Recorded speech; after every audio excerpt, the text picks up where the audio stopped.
They paid nothing for years, and my mom tried to steal from me my house. I kicked they out of the house, and then, I don't know exactly when my life started feeling like I was a guest in it, but I know it didn't happen overnight. Growing up in a quiet little town like Ridgeline, Illinois, I used to think my life was perfectly normal, maybe even pretty great.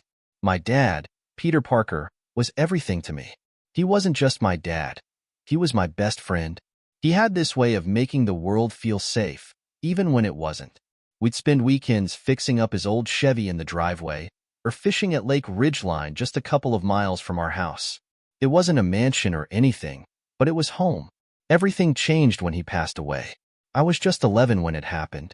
He got sick, and it all happened so fast that it didn't feel real. One day, he was helping me with a science project, and a month later, he was gone. I remember standing in the kitchen with my mom, Lisa, as the lawyer explained how my dad had set up everything in his will to make sure I'd be taken care of. The house, the little bit of money he'd saved, even the old Chevy.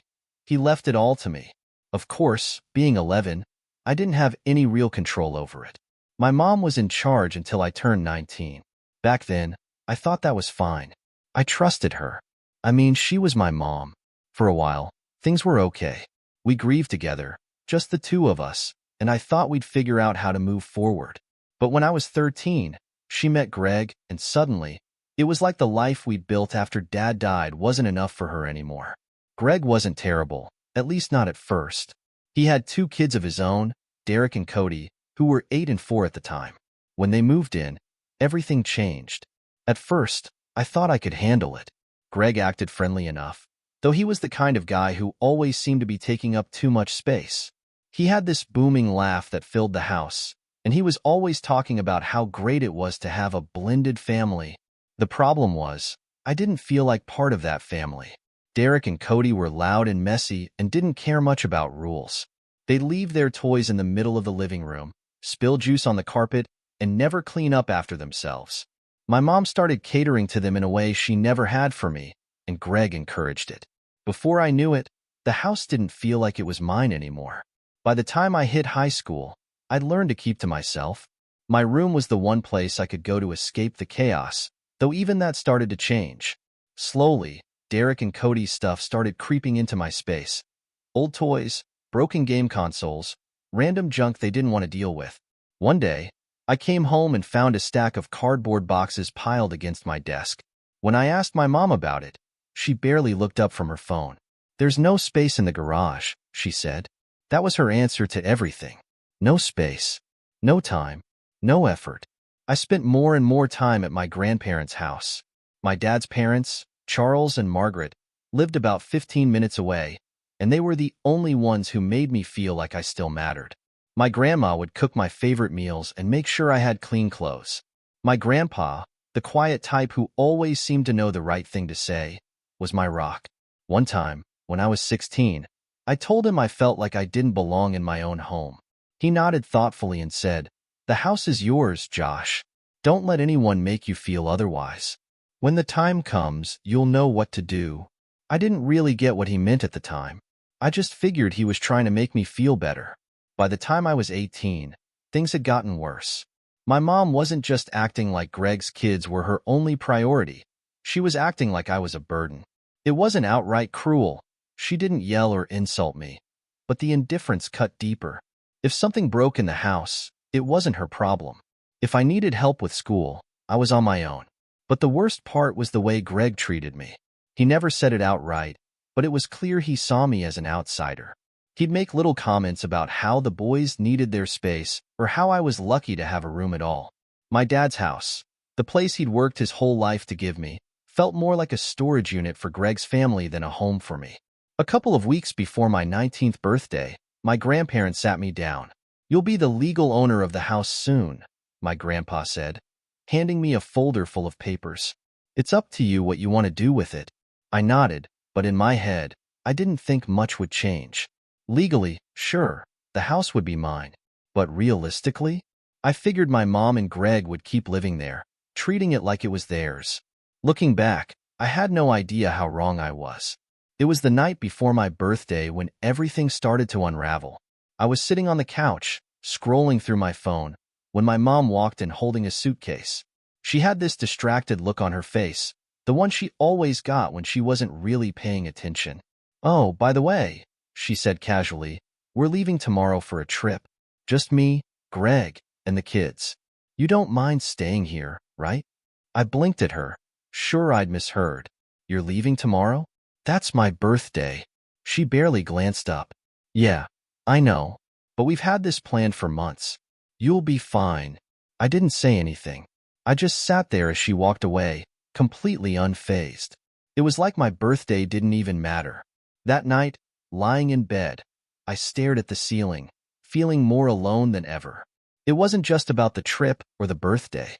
It was the years of being ignored, of watching my mom build a new life without me.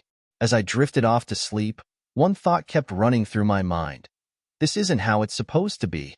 This house was supposed to be a place where I felt safe, where I felt loved. Instead, it had become something else entirely. And for the first time, I realized I didn't have to accept it anymore. It was time for things to change.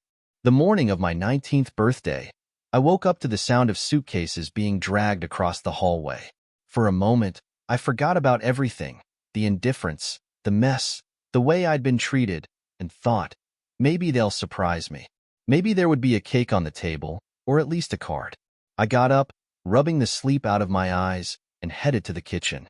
When I walked in, there they were. My mom, Greg, and the kids, dressed like they were about to star in some sunny travel ad. Derek was stuffing snacks into a backpack. Cody was already whining about what seat he'd get in the car, and Greg was on his phone, probably checking the GPS for their drive to wherever they were headed. "Good morning," my mom said, barely looking up from her coffee.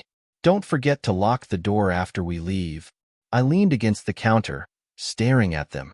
"You're really leaving today?" She nodded, unfazed. "We've had this trip planned for weeks." "It's my birthday," I said, my voice quieter than I wanted it to be. Greg glanced up from his phone. "Come on, Josh. You're 19 now. You don't need a babysitter. Order yourself a pizza or something. You'll be fine." I didn't say anything. What could I say? They clearly didn't care. Minutes later, they were piling into the car, laughing and joking like they were headed to Disneyland. I stood in the doorway, watching as they drove off, not a single one of them looking back. I shut the door and locked it, just like my mom told me to. For a moment, I just stood there in the silence, the kind that felt so heavy it was hard to breathe. Happy birthday to me, I thought. I spent the morning wandering around the house, not really doing much of anything. I opened the fridge, hoping to find something that might resemble a birthday meal. All I found was a half-empty carton of milk, some leftover takeout that was probably past its prime, and a box of frozen chicken nuggets. I closed the fridge door, gripping the handle so hard my knuckles turned white. This wasn't just about the food. It was about everything. Years of being ignored, overlooked, and treated like an afterthought in my own home. Around noon, my phone buzzed. It was a text from my grandma. "Happy birthday, sweetheart. We'll be over soon. Love you." I can't explain the relief I felt reading that message. It was like a lifeline had been thrown to me while I was drowning. About an hour later, my grandparents pulled into the driveway.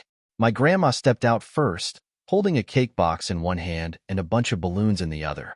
My grandpa followed, carrying a small gift bag under his arm. When I opened the door, my grandma pulled me into one of her signature hugs, the kind that makes you feel like everything's going to be okay. "Happy birthday, my boy," she said, her voice warm and full of love. My grandpa gave me a proud smile as he handed me the gift bag. 19. Huh? Big day. They didn't just save my birthday. They saved me. We spent the afternoon in the living room, eating cake and talking about everything and nothing. My grandma told me stories about my dad, how he once tried to build a treehouse in the backyard but couldn't figure out the blueprints, so he ended up making a ground house instead. My grandpa chimed in with memories of the fishing trips we used to take, the ones where my dad would always end up catching the tiniest fish but act like he'd landed a prize-winning bass. For the first time in years, I felt like I mattered. After we finished the cake, my grandpa handed me an envelope. "This is from the lawyer," he said. "It's official now. The house is yours." I opened it, and there it was. The paperwork that made me the legal owner of the house. My name, right there on the title. "This is your home now," my grandpa said. "You're in charge." I didn't know how to feel. On one hand, it was empowering to finally have something that was mine. On the other hand, it made me realize just how far things had spiraled out of control. This house was supposed to be my sanctuary, a place where I felt safe and loved. Instead, it had become Greg's playground, where I was treated like a second-class citizen. My grandma must have noticed the look on my face because she put her hand on my shoulder and said, "You deserve to be happy here. If anyone makes you feel otherwise, remember, you have the power to change that." Her words stuck with me. That night, after my grandparents left, I was lying in bed scrolling through my phone when I saw it, a post from my mom. It was a picture of her, Greg, Derek, and Cody, all grinning in matching Hawaiian shirts at what looked like a fancy resort. The caption read, "Family time is the best time." I don't know why I clicked on the comments, but I did. "Beautiful family," one person wrote. "You're such an amazing mom," said another. Not one mention of me. I stared at the screen, my chest tightening. To them, I wasn't part of their family. I wasn't Lisa's son or Greg's stepson. I was just the guy who happened to live in their house. That's when I made up my mind. This house was mine. It wasn't Greg's, and it definitely wasn't Derek and Cody's. It was my dad's gift to me, and I wasn't going to let anyone take it from me. Not anymore. I didn't know exactly what I was going to do yet, but I knew one thing for sure. I wasn't going to keep living like this. This was my home, and it was time I started acting like it. The week after my birthday felt like the longest 7 days of my life. Every day, I woke up with the same thought: they're coming back. I wasn't sure what I was going to do when they did, but I knew things couldn't stay the same. The day finally came. I was sitting in the living room, staring out the window, when their car pulled into the driveway. My stomach twisted into knots as I watched them climb out, looking as carefree as ever. Derek and Cody were arguing about some new toy. Greg was laughing at something on his phone, and my mom looked as though she'd just come back from the best week of her life.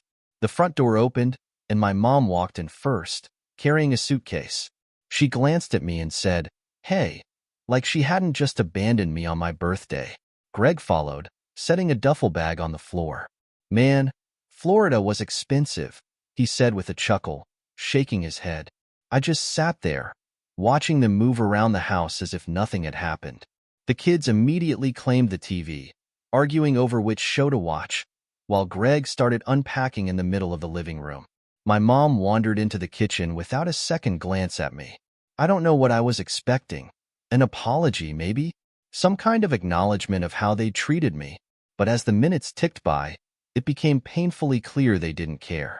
That night, after the chaos of their return had settled, I found my mom in the kitchen, scrolling through her phone. "We need to talk," I said, standing in the doorway. She looked up, her expression blank. "What's up?" I took a deep breath. "I want you and your family to move out." Her head snapped up, and for a second, she just stared at me like I'd grown a second head. "What are you talking about?" "This is my house now," I said, trying to keep my voice steady. "Legally, it belongs to me, and I'm done being treated like a guest in my own home. I want you to leave." She laughed, a sharp, humorless sound.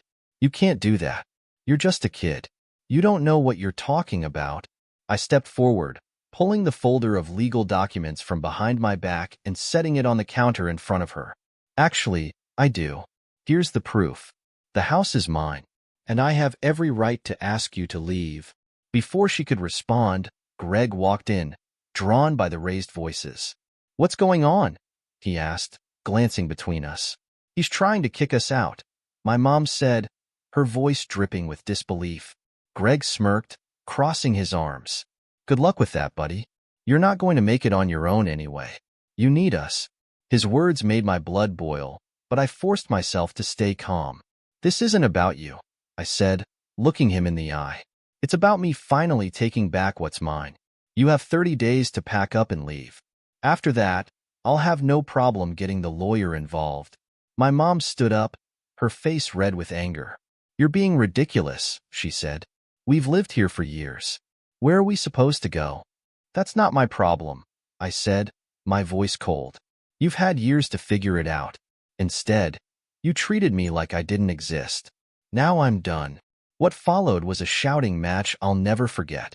My mom called me selfish, ungrateful, and a dozen other names I won't repeat. Greg jumped in, accusing me of being a spoiled brat who didn't appreciate everything they'd done for me. I stood my ground. I wasn't going to let them guilt me into backing down. Eventually, my mom stormed upstairs, slamming doors and shouting loud enough for the neighbors to hear. Greg stayed behind, pacing the living room like he was trying to intimidate me. "You're making a mistake," he muttered, shaking his head. "You have no idea what you're doing." I didn't respond. I just went to my room, shut the door, and sat on my bed, shaking from the adrenaline. The next morning, the house was thick with tension. My mom wouldn't even look at me, and Greg kept shooting me smug little looks like he was waiting for me to cave.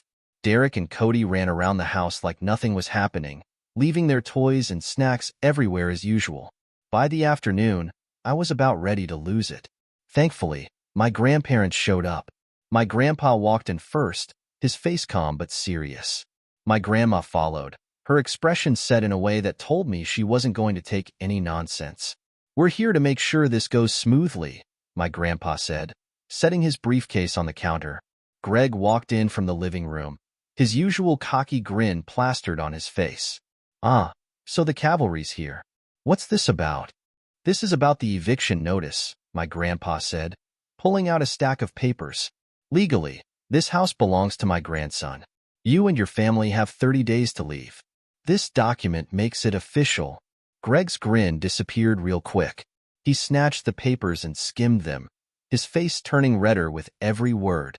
"You can't be serious," he said, throwing the papers back on the counter. "This is ridiculous." "It's the law," my grandpa said firmly. That's when my mom finally spoke up. "You really want to do this?" she said, glaring at me. "You're going to throw your own mother out of her home? What kind of son are you?" The guilt hit me hard, but I refused to let it show. "It's not your home," I said quietly. "It never was. It was Dad's, and now it's mine. You've treated me like a guest here for years, and I'm done. I deserve better." Her face twisted like she couldn't decide whether to cry or yell. She went with yelling.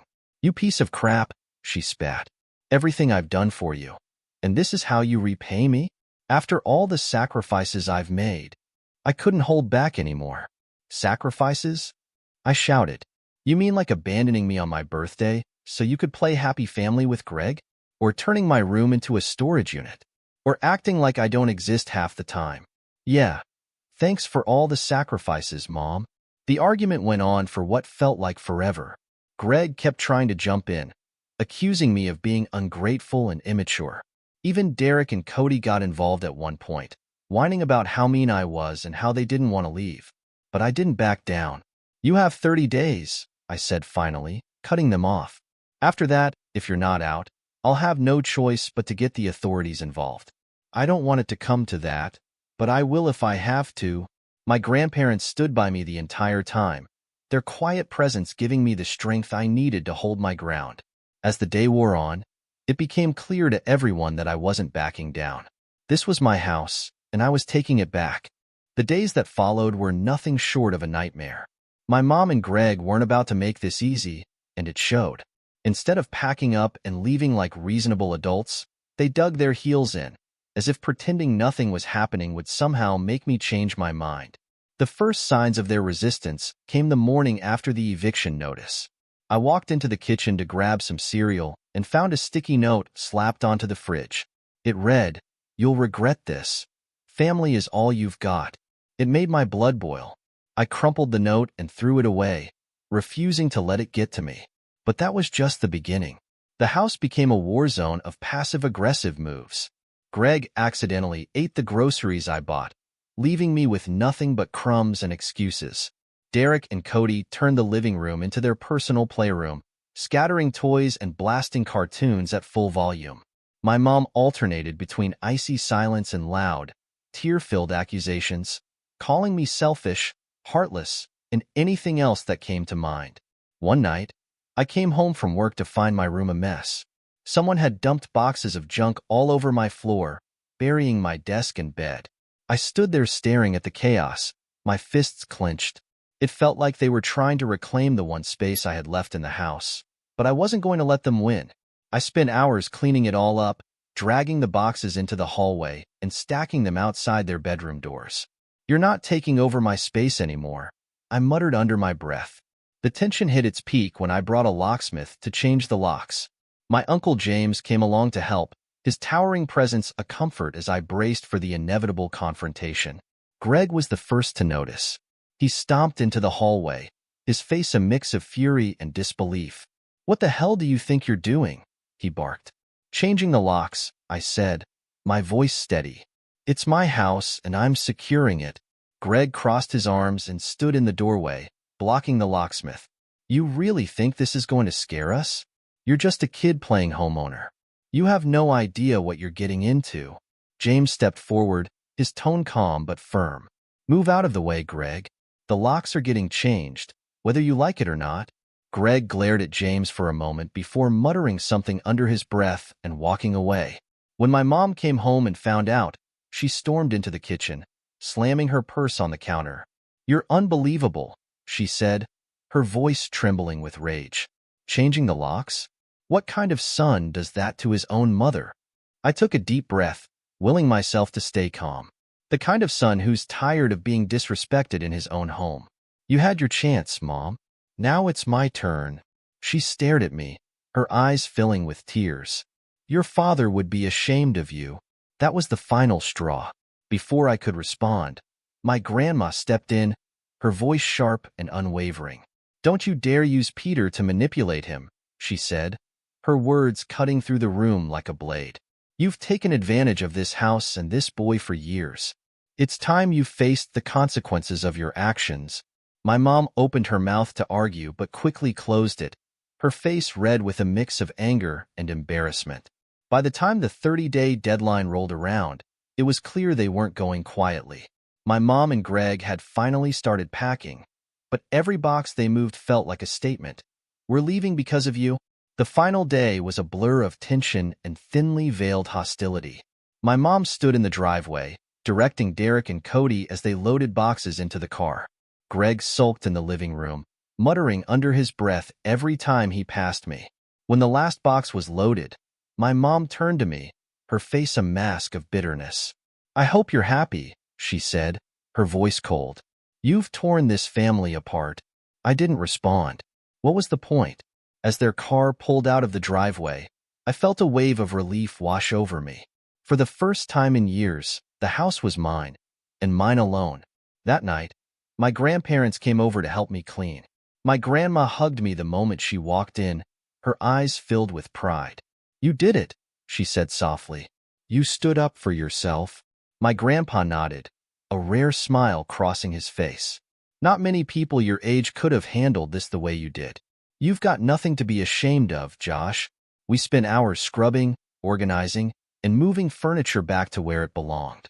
By the time we were done, the house felt like a completely different place.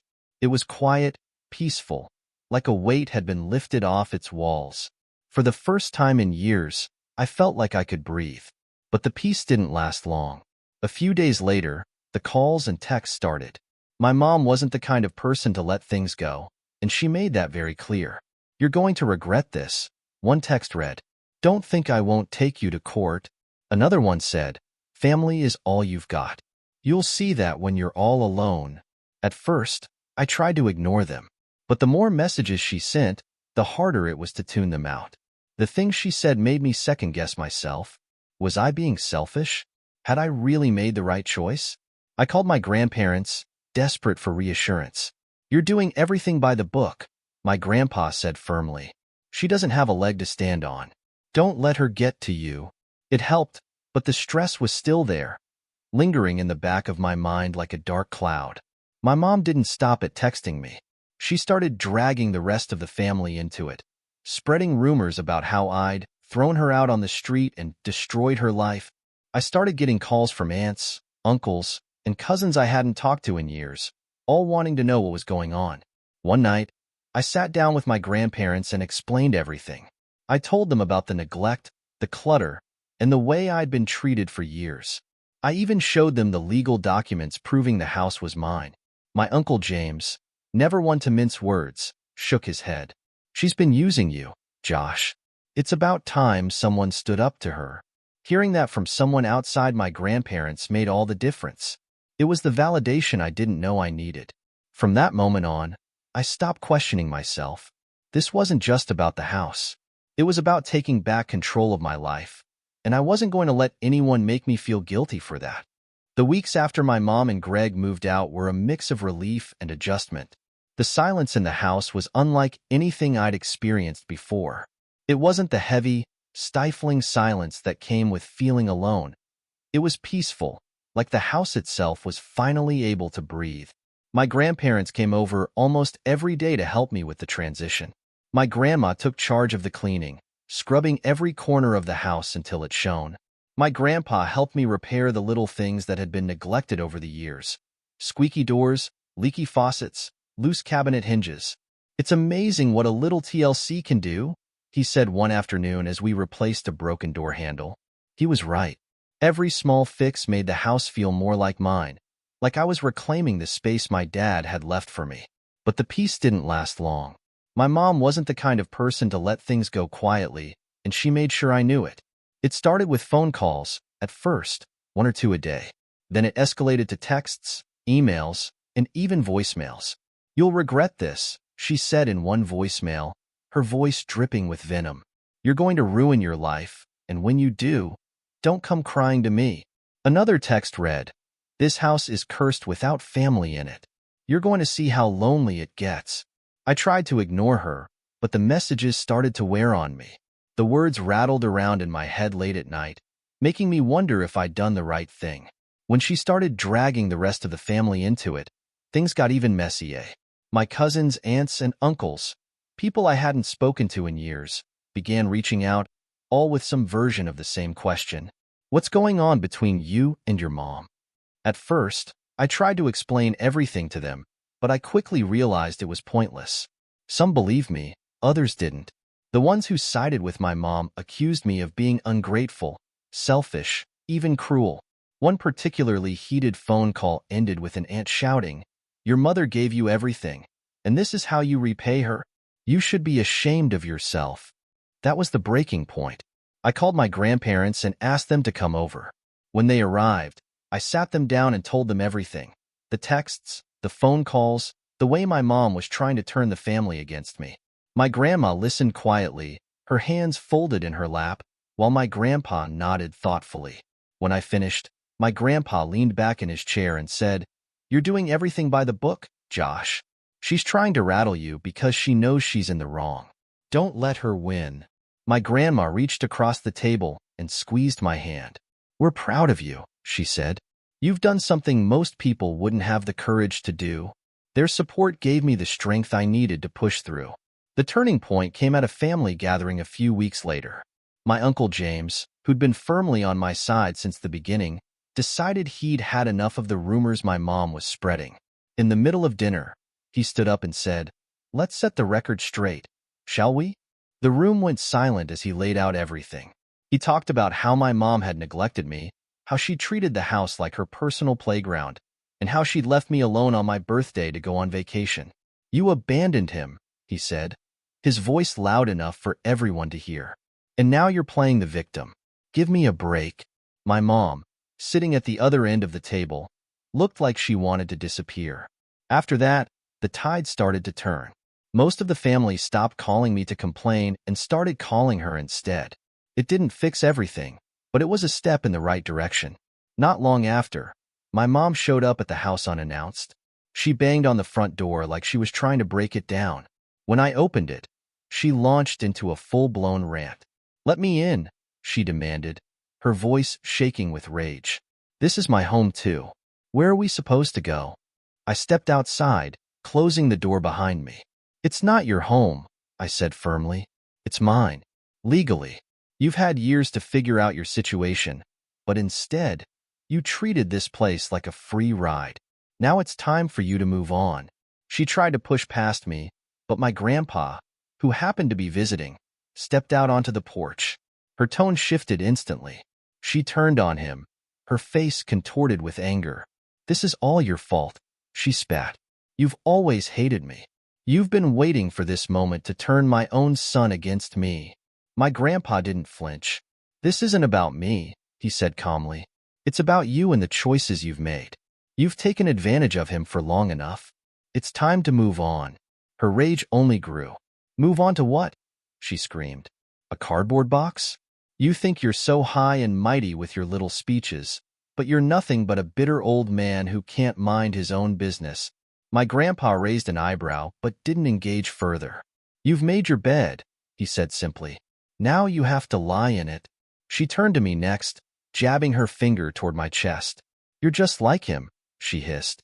"A selfish, ungrateful little brat. I hope this all blows up in your face." With that, she stormed off down the driveway, shouting over her shoulder, "Don't come crying to me when it does." I stood there, my chest tight, watching her leave.